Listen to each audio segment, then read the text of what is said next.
Hello everyone, I welcome you all to my channel. In this video, I'm going to discuss about what is NET-JRF exam, what is its pattern and how can you apply for NET-JRF exam. So if you are preparing for NET-JRF, this video can be useful for you. So let's get started.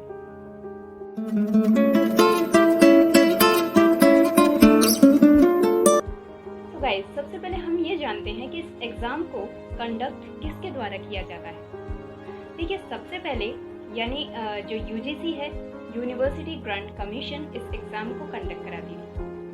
In 2018 government के द्वारा एक NTA agency का गठन किया गया, national testing agency, और उस agency को हमारी गवर्नमेंट के द्वारा जितने भी बड़े एग्ज़ाम्स हैं, जैसे कि आपका नीट है, जेईई है या यूजीसी नेट है, उस सभी की जो जिम्मेदारी है वो एनटीए को दे दी गई। तो गाइस, आज के समय में ये जो एग्ज़ाम है वो एनटीए के द्वारा कंडक्ट कराया जाता है। अब हम जानते हैं कि इस एग्ज़ाम को देने के लिए आपको क्या क्वालिफिकेशन होनी चाहिए।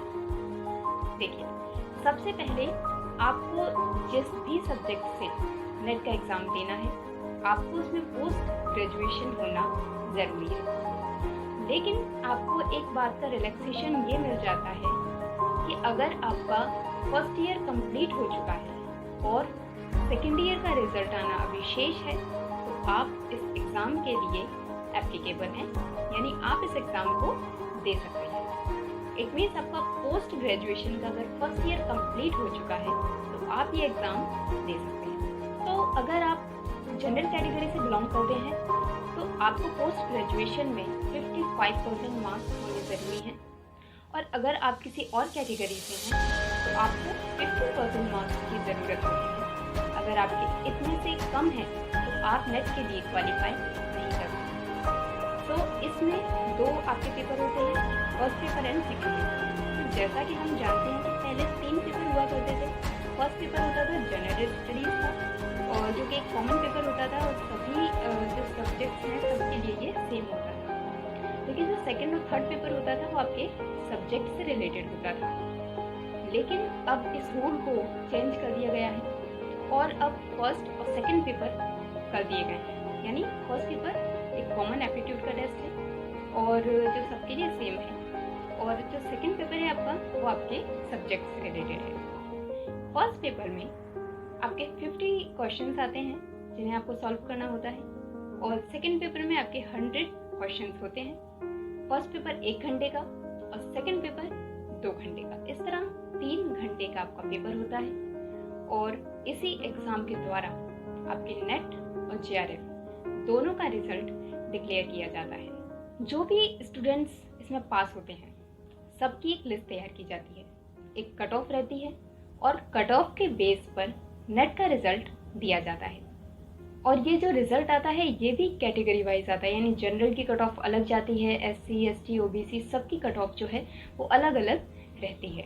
सो नेट पास करने के बाद जो लिस्ट बनती है, यानी नेट क्वालिफाई जो स्टूडेंट कर चुके हैं उनकी एक अलग लिस्ट बनती है, और उस लिस्ट में जो टॉप परसेंट रहता है उसको जेआरएफ की स्कॉलरशिप दी जाती है। जेआरएफ, जैसा कि नाम से ही हम जानते हैं, जूनियर रिसर्च फेलोशिप। स्टार्टिंग में आपको लगभग अभी 35,000 रुपीज़ आपको पर मंथ दिए जाते हैं पीएचडी के लिए, यानी शोध के लिए आपको ये राशि मुहैया कराई जाती है। साथ ही अगर आपको थोड़ा लंबा समय हो जाता है आपके शोध के विषय में, तो ये एसआरएफ में कन्वर्ट हो जाता है, यानी सीनियर रिसर्च फेलोशिप में ये कन्वर्ट हो जाता है, तो उसकी राशि थोड़ी सी और आपको बढ़ा के दी जाती है। So guys, if you are preparing for NET exam, there is no age limit, means आप कभी भी नेट एग्ज़ाम दे सकते हैं। लेकिन अगर आप जेआरएफ का एग्ज़ाम क्रैक करना चाहते हैं तो यहाँ लिमिट है, और वो है 20 ईयर्स, जिसे कि अब 30 ईयर्स तक एक्सटेंड कर दिया गया है। तो इसमें आपको कुछ रिलैक्सेशन भी मिलता है, जैसे कि एससी, एसटी, ओबीसी या पीडब्ल्यूडी वालों के लिए, वुमेंस के लिए 5 साल का रिलैक्सेशन दिया गया है। साथ ही अगर आप रिसर्च एक्सपीरियंस हैं तब भी आपको कुछ साल का रिलैक्सेशन मिलता है, और एलएलएम करने पर भी 3 साल का आपको रिलैक्सेशन दिया जाता है। तो एज लिमिट की हम बात कर चुके हैं, पेपर्स की बात कर चुके हैं। अब बात करते हैं कि इससे आपको क्या फ़ायदा होता है और ये एग्ज़ाम कब कंडक्ट कराया जाता है। तो दोस्तों, साल में 2 बार ये एग्ज़ाम होता है, लगभग जून में और दिसंबर में। यानी अगर आप जून का अटैम्प्ट आपका नहीं दे पाए या आप पास नहीं हो पाए हैं, तो आप नेक्स्ट अटैम्प्ट में आप अपना एग्ज़ाम दे सकते हैं। लेकिन एक जो मोस्ट इम्पॉर्टेंट जो चीज़ मुझे लगती है वो ये है, there is no negative marking. It means अगर आपका कोई आंसर गलत भी हो जाता है तो आपके मार्क्स पर कोई असर नहीं पड़ता। यानी जितने भी आंसर्स आपके सही हैं वो तो सही रहेंगे ही, लेकिन जो आपका गलत आंसर है उसकी कोई नेगेटिव मार्किंग नहीं होगी। साथ ही आपको इसमें कोई अटेम्प्ट का थ्रेशोल्ड नहीं है, मतलब कि आपको 3 अटेम्प्ट देने हैं या 5 अटेम्प्ट देने हैं, ऐसा कुछ नहीं है। आप कितने भी अटेम्प्ट दे सकते हैं। सो अभी तो एनटीए ने ऐसा कोई लॉ नहीं लाए हैं, लेकिन हो सकता है, क्योंकि आप जानते हैं बहुत कंपटीशन बढ़ चुका है और एस्पायरेंट्स का जो लेवल है वो बहुत अप हो चुका है।